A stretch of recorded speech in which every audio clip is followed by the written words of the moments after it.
Hello students, कैसे हैं। चलिए आज हम लोग इलेक्ट्रोकेमिस्ट्री में आगे का कुछ समझते हैं। अगर आपने पीछे का वीडियो नहीं देखा है तो उसे देख लीजिएगा और हम आगे बढ़ते हैं आज। जी हाँ, नस्ट इक्वेशन। नस्ट एक ये वैज्ञानिक थे। अगर हम लोग इलेक्ट्रोकेमिस्ट्री पढ़ रहे हैं और नस्ट का नाम ना आए तो ये ठीक नहीं है।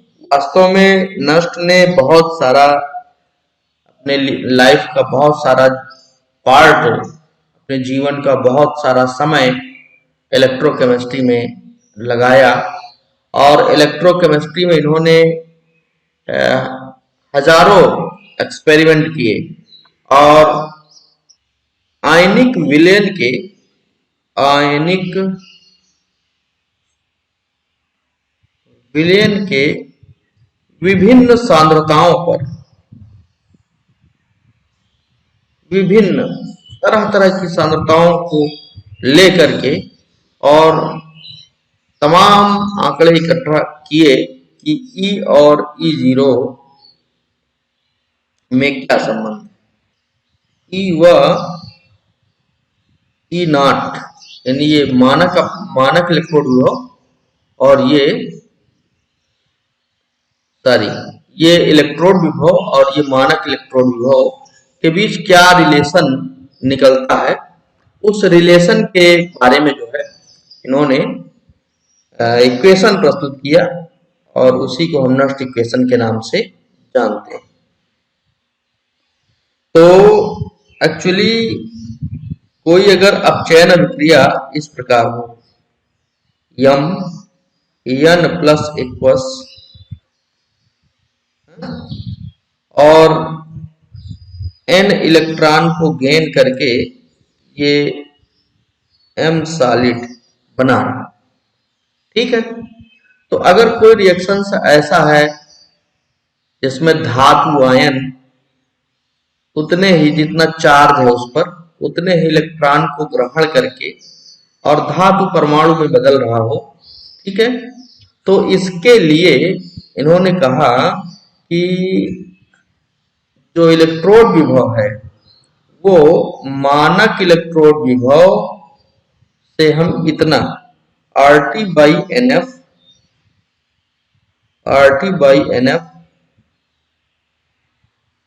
Antilog active mass of right divide by active mass of left ये कर देते हैं तो हमें ई का मान पता हो जाता है, ठीक है। ई का मान,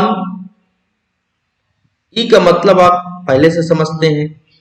ई का मतलब क्या है? इलेक्ट्रोड विभव, यानी धातु आयन और धातु राड के बीच जो विभव स्थापित है वो इलेक्ट्रोड विभव है। इलेक्ट्रोड विभव किसी सांद्रता पर, कोई भी सांद्रता है उस पर, यानी इकाई सांद्रता होगी तो आपका मानक इलेक्ट्रोड विभव हो जाएगा, है। तो इकाई सांद्रता न, सांद्रता थोड़ा अलग। तो विभिन्न सांद्रताओं में जब हम ये रिलेशन पाते हैं, अगर इसको हम और सिंप्लीफाई करें, क्या करें? सिंप्लीफाई। देखिए ये क्या हो जाएगा, E is equal to E naught minus, चूंकि ये ln है, ln की वैल्यू होती है भाई, ln की वैल्यू होती है 2.303 इंटू log, ओके। तो इस वैल्यू को अगर हम यहां पर रखते हैं, ठीक है, यहां पर रखते हैं तो ln की जगह अगर log हम करेंगे तो ये हो जाएगा RT इंटू 2.303 और इंटू log, और इसके डिवाइड में है NF, इधर है log active mass of right. इस रिएक्शन में क्या है? राइट, राइट का मतलब ये दाएं तरफ धातु आयन है, यानी कि M solid, active mass of M solid divide by active mass of M N plus aqueous, ये हो जाएगा। ठीक है, इसको और हम सरल करें तो ये हो जाएगा E naught minus 2.303 R into T divide by N F into log, और ये इसकी कोई भी ठोस होता है तो उसका जो एक्टिव मास होता है यूनिटी हो जाता है 1 बटा active mass of M N plus aqueous, ये हो जाएगा। ठीक है, जो हमने ऊपर समीकरण लिया उसका एक ये स्वरूप प्राप्त होता है। ठीक है, यही क्या होता है हमारा नष्ट समीकरण। समझ में आ रहा होगा। तो मैंने क्या बताया, मैंने बताया कि E is equal to E naught minus 2.303 R into T divide by N F into log 1 by active mass of M N plus बस, ये ठीक है। तो ये हुआ भाई, इसमें आर क्या है, रेडबर्ग कांस्टेंट है। क्या है, रेडबर्ग कांस्टेंट। जी भैया, आर क्या है, रेडबर्ग कांस्टेंट। और रेडबर्ग कांस्टेंट की जो एसआई यूनिट में, एसआई सिस्टम में इसकी यूनिट होती है हाँ 8.314 जूल प्रति केल्विन प्रति मोल होती है। और अगर T 298 केल्विन यानी small t is equal to 25 degree centigrade हो, ठीक है, तो 273 जोड़ेंगे तो ये आपका कैपिटल T का वैल्यू हो जाएगा। और यह होता है फैराडे कांस्टेंट, जिसका मान 96,500 ये है। अगर इन सब वैल्यूज को हम इसमें रख देते हैं, ठीक है, तो क्या बनेगा, इक्वेशन हो जाएगा E बराबर ई नॉट माइनस 2.303 आर की वैल्यू 8.314, टी की वैल्यू 298 डिवाइड बाई एफ की value 96,500 multiplied by N into log 1 by N plus aqueous का एक्टिव मास, ये हो जाएगा। और इसको हल करेंगे तो आएगा E is equal to E naught minus 0.0591 divide by N into log 1/mn plus aqueous का एक्टिव मास। इसको आपको याद रखना है। क्या करना है, याद रखना है बेटा। अगर ये याद रहेगा तो बहुत सारी कैलकुलेशंस हैं और एप्लीकेशंस हैं, उसको हम आगे समझ सकते हैं। तो ये हो गया। और एक दूसरा जो फॉर्म है वो ये, इसको हमें याद कर लेना है। ओके, ठीक है। तो ये हुआ हमारा नष्ट इक्वेशन। ओके, आई, समझ में आया होगा। अगर आया तो ठीक है, नहीं आया तो और ठीक है। अब बात करेंगे ये सारा चीज याद क्यों करें हम, कि नष्ट समीकरण का बहुत सारा यूज है, उसके एप्लीकेशंस हैं। तब बात करते हैं हाउ मेनी एप्लीकेशंस ऑफ नष्ट इक्वेशन। तो पहला इसका जो एप्लीकेशन है आप स्क्रीन पर देख रहे हैं, क्या है? Determination of equilibrium constant. Determination of equilibrium constant यानी साम्य स्थिरांक का निर्धारण। साम्य, मैं इसको हिंदी में भी लिख देता हूं, साम्य स्थिरांक का निर्धारण। ओके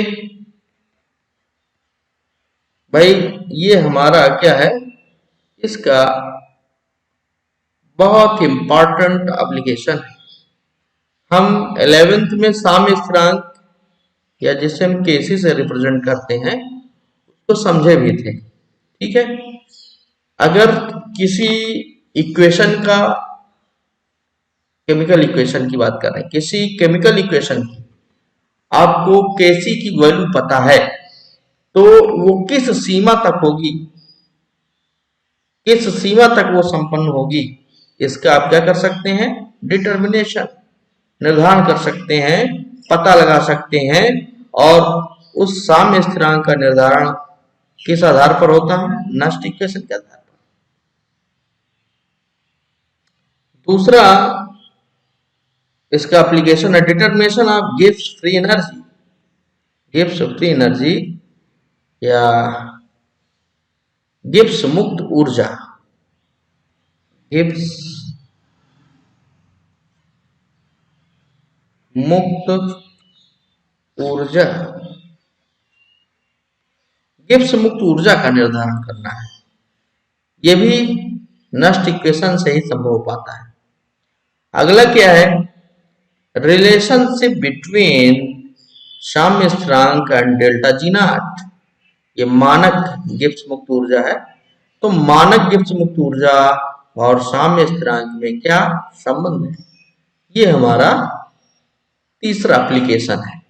तो आपने देखा कि देर आर 3 एप्लीकेशंस ऑफ नष्ट इक्वेशन। नष्ट ने जो इतना समय अपने जीवन का इलेक्ट्रोकेमिस्ट्री में व्यय किया, लगा दिया, समर्पित कर दिया, तो उसके 3 एप्लीकेशंस हैं, 3 बहुत ही महत्वपूर्ण यूजेस हैं। वो क्या है, पहला साम्य स्थिरांक का पता लगता है, भाई साम्य स्थिरांक अगर गणना करना है, निकालना है। दूसरा गिब्स मुक्त ऊर्जा, ये पता चलती है। और तीसरा क्या, इन दोनों में रिलेशंस। चलिए हम लोग एक एक करके चीजों को समझते हैं। पहला नंबर, केसी का निर्धारण। इसका निर्धारण केसी यानी साम्य स्थिरांक का निर्धारण। केसी का निर्धारण कैसे होता है? सपोज दैट कोई रिएक्शन है A plus B sign of reversibility C plus D. Okay, ठीक है। तो केसी यहां पर होता क्या है, आप तो 11th में पढ़े होंगे, लेकिन थोड़ा सा बताना जरूरी है ताकि चीजें समझ में आए। देखिए,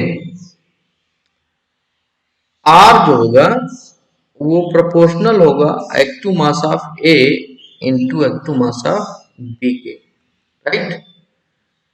किस नियम के अकॉर्डिंग है ये, law of mass action. Law of mass action, द्रव्य अनुपात क्रिया नियम के अनुसार किसी अभिक्रिया की दर अभिकारी पदार्थ के सांद्रताओं के गुणनफल के अनुक्रमानुपाती होता है। अब R इज इक्वल टू निकालें तो एक कांस्टेंट आएगा के एफ, ओके, और हो जाएगा active mass of A into active mass of B. ये हमारा अग्र अभिक्रिया के लिए है, इसलिए हमने यहाँ पर अग्र अभिक्रिया के लिए वेग स्थिरांक निकाला है। This will be equation number first. And similarly अगर बैकवर्ड डायरेक्शन में बात करें हम, सी और डी से क्या बन रहा हो, ए और बी, ये बैकवर्ड डायरेक्शन होगा। और जब बैकवर्ड डायरेक्शन होगा तो उसके लिए जो दर होगी वो होगा active mass of C into active mass of D.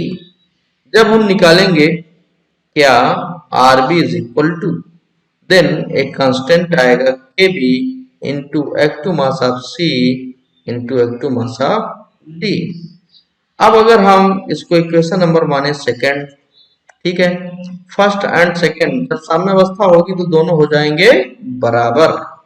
क्या हो जाएंगे, बराबर हो जाएंगे, यानी उस समय R F is equal to होगा आर बी। तो आर एफ की वैल्यू भी एक दूसरे, आर एफ की वैल्यू आर बी के वैल्यू के भी इक्वल होगी। तो आर एफ की वैल्यू क्या है, वो है K F into active mass of A into active mass of B will be equal to active mass of C into active mass of D। Okay, अगर इसको हम इधर ले आए, ठीक है, के एफ की ओर ले आए तो किस में हो जाएगा, ये हो जाएगा के एफ बाई के बी, वो बराबर होगा, ये इधर अगर आ जाए तो active mass of C into active mass of D divide by active mass of A into active mass of B, और यही क्या होता है हमारा केसी। तो हम केसी का निर्धारण कैसे करते हैं यार, समझ में आया होगा यहाँ पर, ये कैसे केसी यहाँ पे मैंने निकाला। तो ये केसी का व्यंजक है जिसमें हम देख रहे हैं कि ये ऊपर उत्पादों के सक्रिय द्रव्यमान का गुणनफल है और नीचे अभिकारकों के सक्रिय द्रव्यमान का गुणनफल है, ठीक है।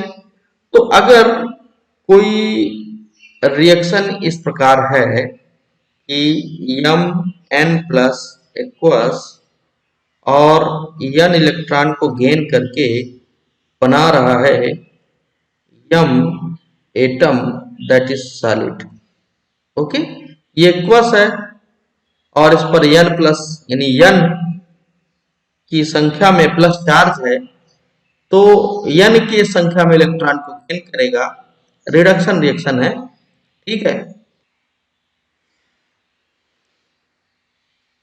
तो इस अपचयन अभिक्रिया के लिए अभी हमने पढ़ा था कि इस अपचयन अभिक्रिया के लिए जिसमें कि धातु आयन इलेक्ट्रॉन को ग्रहण करके और वो धातु परमाणु में चेंज हो रहा है, तो इस अपचयन अभिक्रिया के लिए जो नष्ट समीकरण है वो ये था ना। अब यार यहाँ पर ये जो रिएक्शंस है ये हमारा स्पॉन्टेनियस रिएक्शन था, अपने आप होने वाला था, अग्र दिशा में जा रहा था। तो अग्र दिशा में जा रहा था और जो है हमको इलेक्ट्रिसिटी मिल रही थी।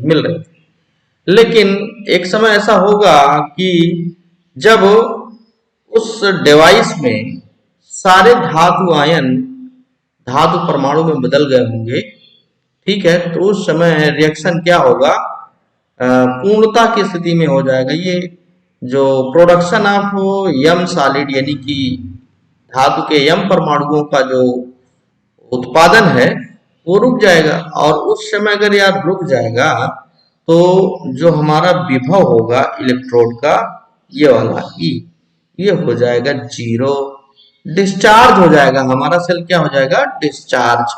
और जब डिस्चार्ज जाएगा तो ई की वैल्यू जीरो हो जाएगी, और जब ई की वैल्यू जीरो होगी तो ये इधर आ जाइए, E naught minus 2.303 R into T by N into F, ये तो ज्यों का त्यों रहेगा भाई। और लाग ये देखो एक किसके लिए था, इसकी जो इसका जो एक्टिव मास है वो एक था, यूनिटी था, जो कि सॉलिड है तो यूनिटी ये हो गया, और ये राइट साइड में, और ये क्या है लेफ्ट साइड में है इसका एक्टिव मास ये। तो active mass of right, active mass of right divide by active mass of left, left ये देखिए ए बी कहाँ है, ये यहां पर लेफ्ट में है, और राइट में क्या है, सी और डी। तो सी और डी की जगह हम राइट लिख सकते हैं और इसकी जगह क्या लिख सकते हैं, लेफ्ट, और यही क्या होगा हमारा केसी। तो अगर ये केसी है तो यहाँ ये फिर 1/n प्लस एक प्लस क्या हो जाएगा, log केसी। समझ में आया होगा। तो अब अगर हम यहीं से आगे इस चीज को बढ़ाना चाहें तो भाई क्या हो जाएगा, E naught minus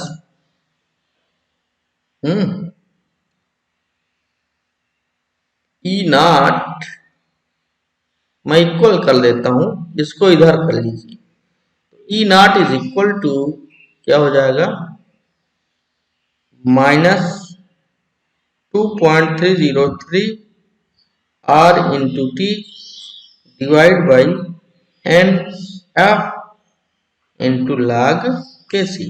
any doubt in this line? Okay, अब ये माइनस और माइनस के साइन को हम कैंसिल कर सकते हैं, तो उस समय log K C is equal to क्या होगा, log K C is equal to हो जाएगा, इसका मल्टीप्लाई इससे हो जाएगा भाई, क्रॉस मल्टीप्लिकेशन, यहाँ डिवाइड बाई 1, ये क्रॉस मल्टीप्लिकेशन, तो हो जाएगा N F E naught divide by 2.303 r into t.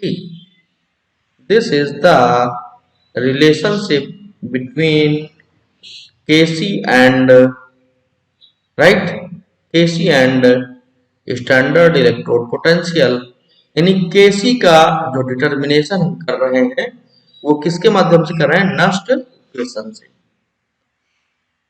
इसको आपको ध्यान रखना है। ओके, चलिए हम अगले और बढ़ते हैं। दूसरा जो इसका एप्लीकेशन है साथियों वो है क्या, दूसरा जो इसका एप्लीकेशन है वो क्या है, गिब्स मुक्त ऊर्जा ये का निर्धारण।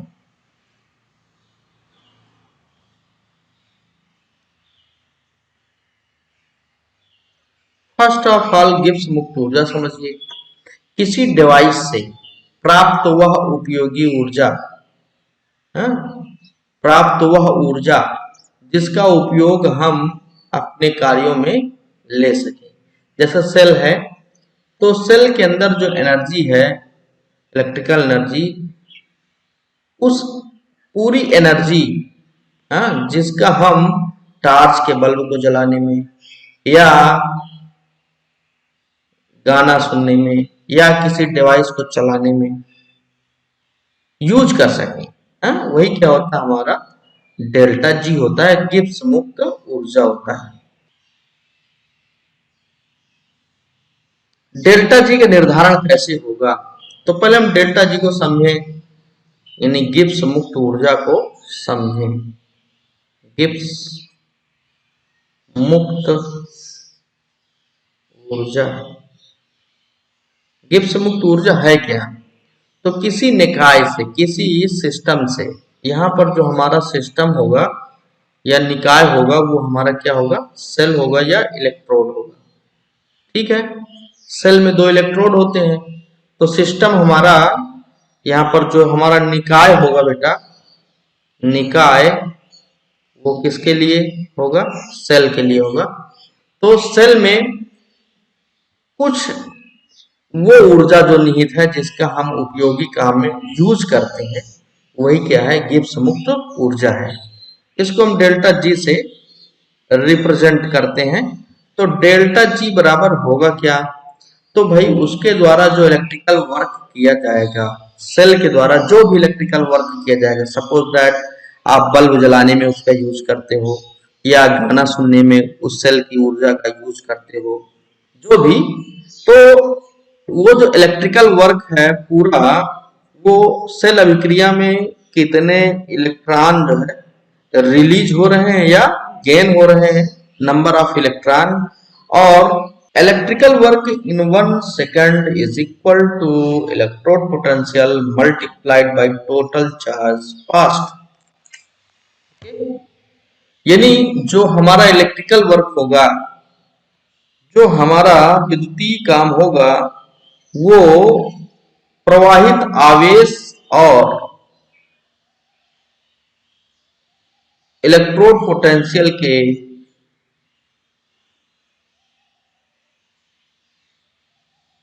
गुणनफल के बराबर होगा।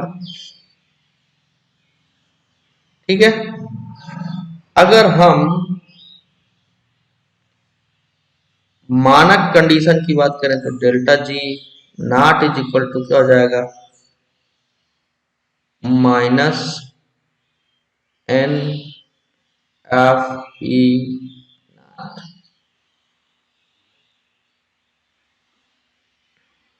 तीसरा है डेल्टा जी नॉट व केसी में संबंध।